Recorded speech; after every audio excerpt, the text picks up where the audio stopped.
El misticismo de la naturaleza. Hola, yo soy Eduardo Aguilar y un día, mientras me inspiraba en la música para crear historias, vino a mí la pregunta: ¿cuáles fueron las historias que inspiraron a la música? En este podcast te contaré los sucesos que inspiraron a los artistas a crear la letra de sus canciones. En este episodio, María la curandera, de la cantautora orgullosamente mexicana Natalia Lafourcade. Sin más, sean bienvenidos a Mano Destra.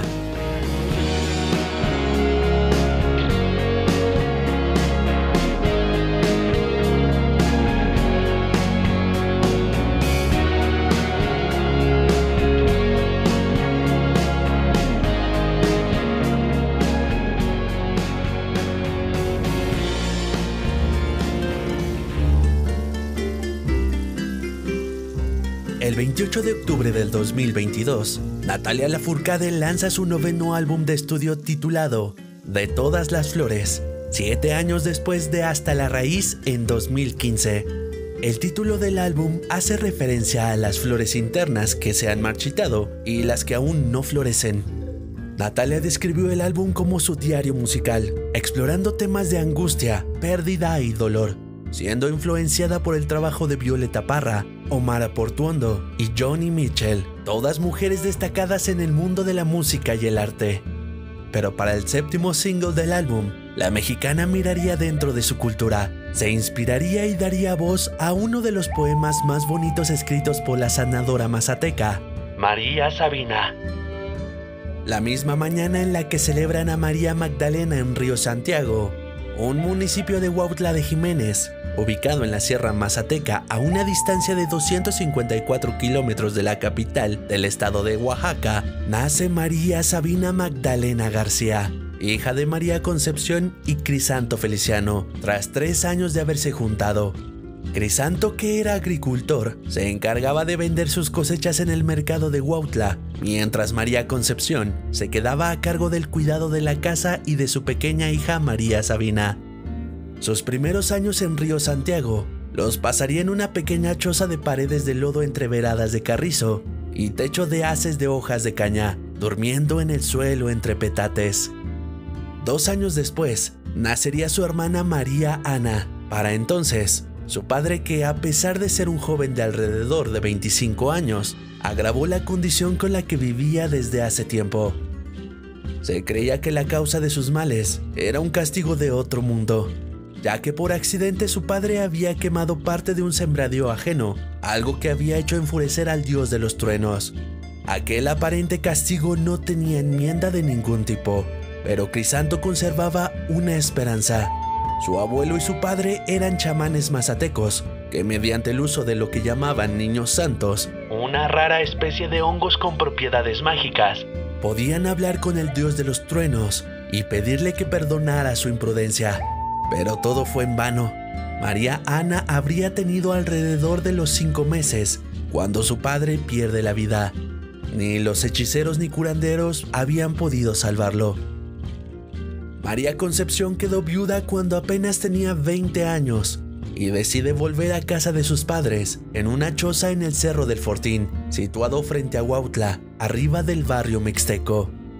Durante su niñez, María Sabina vivió en extrema pobreza y mientras crecía sus labores en casa iban aumentando, cuidando de animales y recolectando leña para los fogones con los que cocinaban sus alimentos, que se limitaban a veces a hacer solo frijoles cuando estos los había. En muchas ocasiones su único alimento eran las tortillas que su madre elaboraba. María Sabina y su hermana crecerían en condiciones de desnutrición y deseando que un solo bocado de comida fuera suficiente para quedar satisfechas, pero aquello no ocurría. Cuando tendría 6 años, María Sabina tendría su primer acercamiento con los niños santos, cuando su tío Emilio Cristino enfermó y llamaron al sabio Juan Manuel para que curase de él. Durante la ceremonia, Sabina pudo observar cómo a través de los hongos, Juan Manuel comenzó a cantar en un lenguaje de estrellas y animales, lo que despertaría en ella un gusto particular, pese a que poco comprendía en aquel momento. Su tío recuperaría la salud tan solo 2 semanas después de la velada.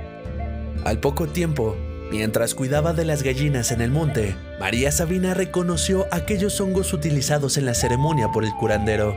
Los arrancó del suelo con mucho respeto, los sostuvo entre sus manos y procedió a comerlos. María Ana hizo lo mismo, imitando a su hermana. Pronto descubrirían el sabor amargo de los niños santos y de sus efectos alucinógenos. Los síntomas pasaron pronto, y ambas descubrirían que no solo habían saciado su hambre, también su espíritu. Conforme pasaban los días y el hambre llegaba, comían más hongos. Bajo sus efectos, María Sabina decía escuchar voces que venían de otro mundo, y conforme más consumía, más cercana se sentía de aquel ser al que pensaría era como un dios. Y así durante varios años, María Sabina y su hermana consumirían aquellos hongos durante cada temporada de lluvias. A sus 14 años fue dada en matrimonio a Serapio Martínez, sin consultársele y sin matrimonio previo, tal como se acostumbraba en su comunidad. Serapio no era un trabajador del campo, sabía leer y escribir, y se ganaba la vida con el comercio de cazuelas e hilaza con la que se fabrican los huipiles. Pronto María Sabina se daría cuenta de que estaba embarazada, y tan solo 10 días después de haber tenido a su primogénito Catarino, Serapio fue reclutado por las fuerzas carrancistas de Huautla. Constantemente recibía dinero y mensajes verbales que eran narrados por un soldado de parte de Serapio. No mandaba cartas, ya que María Sabina no sabía leer. Serapio volvería a su hogar con María Sabina tras 2 años de estar en las fuerzas revolucionarias. Tal parece que la historia volvió a repetirse, ya que cuando ella tenía 20 años, María Sabina quedaría viuda tan solo 6 años después de haberse casado, el mismo tiempo que estuvieron juntos su madre y su padre, antes de que ella enviudara también. María Sabina, ahora con sus 3 hijos, Catarino, Viviana y Apolonia, regresa a casa de sus abuelos, ahora habitada únicamente por su madre. Sus abuelos y sus tíos habían partido hacía tiempo ya. Durante los 6 años que María Sabina estuvo casada, dejó de consumir a los niños santos, por miedo a que su marido no lo entendiera. Pero cuando las secuelas de sus embarazos comenzaron a ser un problema, recurrió a ellos nuevamente, tras no poder curar sus constantes dolores de cintura y de cadera, a pesar de que varias masajistas y sabios acudieron en su ayuda. Milagrosamente, y tras ella misma sobar con sus manos las áreas afectadas, mientras se encontraba bajo los efectos de los hongos, sanó. Para este momento, ella ya tenía claro que dentro suyo había una habilidad curativa que se manifestaba con ayuda de los niños santos, pero ya dependían de ella sus 3 hijos y su madre, por lo que comenzaría a trabajar para llevar sustento a su chocita. Fue hasta que su hermana María Ana enfermó a tal grado que María Sabina temía por perder a su hermana, que realmente conoció lo que podía hacer. Sabina preparó todo para la ceremonia que se llevaría a cabo esa noche, como lo harían los antiguos mazatecos. Trajo consigo velas de cera pura, flores de varios colores y aromas, y un copal, además de llevar consigo una enorme cantidad de hongos. La velada comenzó, y María Sabina dio de comer a María Ana un par de niños santos, mientras ella comió alrededor de 20 pares. Necesitaba todo el poder que ellos pudieran darle. María Sabina colocó sus manos sobre las zonas donde su hermana refería dolor, y mediante masajes y cantos, del cuerpo de María Ana brotó sangre hasta que finalmente dejó de quejarse de las molestias y se quedó profundamente dormida. Pero María Sabina, en medio del trance, tuvo una visión en la que le era entregado un libro cuyas páginas no podían ser tocadas por sus manos, pero en sus hojas venían los cantos con los que podía curar. María Ana se recuperó por completo en unos días. La noticia recorrería el pueblo rápidamente, ya que muchos curanderos habían fallado en la tarea, y pronto, habitantes de las cercanías tocaron las puertas de María Sabina con la esperanza de que ella pudiera curar a sus enfermos. Pero su camino hacia la sabiduría pronto se vería truncado. Después de 12 años viuda, la pidió en matrimonio Marcial Carrera, brujo de profesión, y aunque María Sabina ya se las arreglaba sola para mantener a su familia, terminaría aceptándolo por consejo de su madre. Marcial, aparte de ser brujo, era un mal hombre. La costumbre de ingerir aguardiente como una práctica asociada a su profesión habría hecho de él un ebrio. casi no daba dinero y golpeaba a los niños y a su mujer, aunque ella estuviera embarazada. Su iniciación en la medicina mágica ocurrió durante los últimos años de su matrimonio, cuando enfermaron dos ancianos conocidos suyos, que según la costumbre, recurrieron a los servicios profesionales de Marcial. De nada valieron huevos, hierbas y oraciones. Empeoraban diariamente y habrían muerto si María no interviene devolviéndoles la salud. Marcial, al descubrir que María comía hongos y que era una curandera dotada de fuerzas más poderosas que las de él, golpeó a su mujer mientras aún estaba con aquella pareja. Con el paso del tiempo, Marcial se haría de un amante. Cuando el esposo de aquella mujer lo descubrió, la vida del curandero sería arrebatada de las manos de aquel hombre y de sus hijos, dejando a María Sabina viuda por segunda vez. Al quedarse sola de nueva cuenta, María Sabina tomaría las riendas de su destino entre sus manos y comenzaría a tomarse más en serio el camino de la sabiduría. Ella podía curar, pero no como lo hacen los curanderos o hechiceros, sin tener que tomar bebidas de hierbas raras o usar demasiados artilugios. Ella curaba con el lenguaje de los niños santos. No soy curandera, no soy hechicera, soy sabia, nada más. La práctica de Sabina no tenía costo, pero gran parte de las personas que iban a visitarle tras curar a sus enfermos llevaban consigo algo de alcohol, cigarros y monedas para ella en forma de agradecimiento. Una de las ocasiones en las que María Sabina demostró sus habilidades fue cuando curó al señor Francisco García, quien también residía en Huautla. Se había lastimado una pierna mientras trabajaba la tierra. Un médico recién llegado al pueblo intentó curar aquella lesión. Sin embargo, no parecía haber mejoría. La misma noche que fueron a buscarla, se llevó a cabo la ceremonia y tras recibir el tratamiento de María Sabina a través de las instrucciones de los niños santos, Francisco García se incorporó pasada la medianoche, pese a que hacía unas horas el hombre yacía recostado y con muy pocas capacidades para moverse.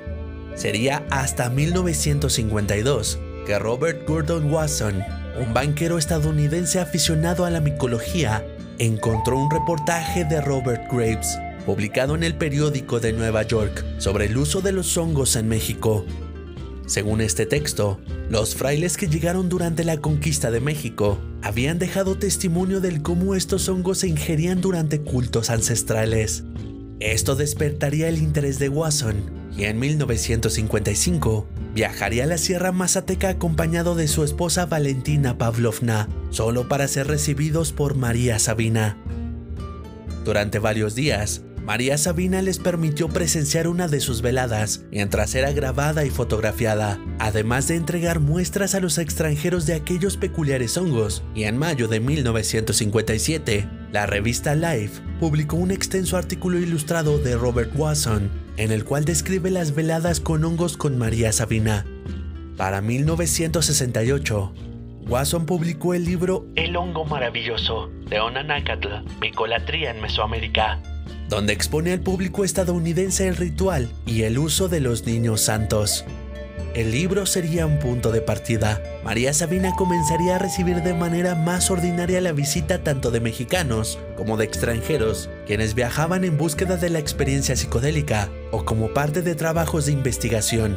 Además, desataría que un gran número de personas se aventuraran en las regiones montañosas y boscosas de México con el fin de descubrir por sí mismos las setas con poderes visionarios. Algunos de los personajes más reconocidos que visitaron a la chamana fueron Albert Hoffman, Walt Disney, los Rolling Stones, Bob Dylan y dos integrantes de los Beatles, aunque no se tiene una idea concreta de quiénes eran. Pero aquello no sería bien visto por parte de los miembros de la comunidad, quienes aseguraban que María Sabina estaba lucrando con la cultura de su pueblo, además de que estaba haciéndose un mal uso de los hongos. Sabina pensó entonces que había sido un error haber compartido su sabiduría con personas ajenas a la comunidad. Mucha gente se aprovechó de mí. Recuerdo aquella vez cuando volvió a llegar Wasson. Me regaló un disco en el que venían mis cantos. Le pregunté cómo lo había hecho. Nunca imaginé oírme a mí misma. Estaba disgustada porque en ningún momento le había autorizado a Wasson que robara mis cantos. Mucho tiempo anduve llorando por esto y el insomnio no me dejaba dormir. Los hongos se habían convertido en una droga narcótica, lo que le causó una persecución policíaca. Llegaron hasta su casa agentes federales, esculcaron su vivienda y se la llevaron presa con lo que habían encontrado en su choza, aunque inmediatamente fue puesta en libertad. María Sabina le dijo al presidente municipal en ese entonces, Genaro Terán: Tú sabes que nuestra gente no usa el tabaco que ese desdichado afirma que yo vendo. Me acusa de traer gringos a mi casa. Ellos llegan a buscarme, me toman fotografías, platican conmigo, me hacen preguntas, las mismas que ya he respondido muchas veces, y se van después de tomar parte en una velada. Durante más de 30 años, María Sabina fue foco de atención de reporteros e investigadores, y para 1986, Ramón Méndez Estrada publica un reportaje titulado María Sabina de Huautla, ¿Isis sin velo? En el texto se narra que la chamana de 90 años se ha visto muy cansada, probablemente por su edad y por escuchar por décadas las mismas preguntas de los curiosos que van a verla. María Sabina, pese a eso, afirmó que en muchas ocasiones le hacían sentir compañía, ya que al crecer sus hijos se dedicaron a sus propias familias y eran extraños los que la visitaban con mayor frecuencia que ellos. Para 1985, María Sabina, ya en una edad avanzada, enferma. Desde hacía algún tiempo prefería alimentarse únicamente de líquidos, argumentando que los sólidos le producían dolores en el pecho cada que pasaban por su garganta. Y el 22 de noviembre de ese mismo año, dejaría el mundo terrenal a causa de una tromboembolia pulmonar. María Sabina se había percatado que con el tiempo la fuerza de los niños santos había ido disminuyendo, probablemente por su uso indebido o excesivo. Trascendió a las 2:45 horas a la edad de 91 años en el Hospital General del Instituto Mexicano del Seguro Social de la capital de Oaxaca, dejando este mundo como lo había sido su vida, en una condición de pobreza, ya que solo cobraba lo que los pacientes querían darle, y al no saber leer ni escribir, y hablar solo en mazateco, fue víctima de la gente que se aprovechó de ello.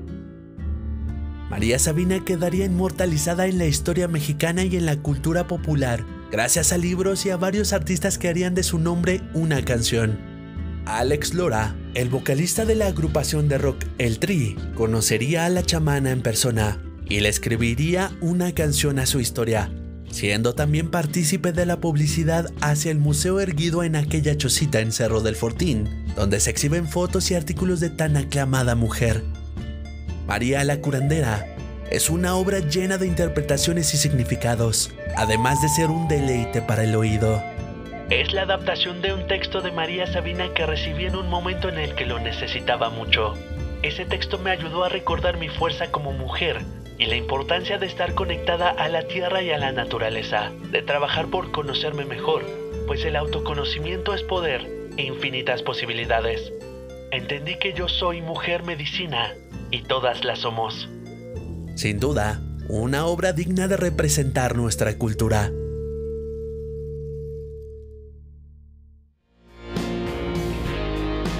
La vida es demasiado corta para no ser infiel. En nuestro siguiente episodio, Hey Ashley, de Big Tree. Muchísimas gracias por haberme escuchado. Yo soy Eduardo Aguilar y los martes en punto de las 6 de la tarde tenemos una cita aquí con un nuevo episodio. Si te ha gustado, te invito a que compartas, dejes un comentario y no olvides seguirnos en nuestras redes sociales. Recuerda que puedes escucharnos a través de diferentes plataformas como Spotify, Apple Podcast, Amazon Music y YouTube. Por hoy ha sido todo. Hasta la próxima. Este programa fue una producción de Kraken Studios.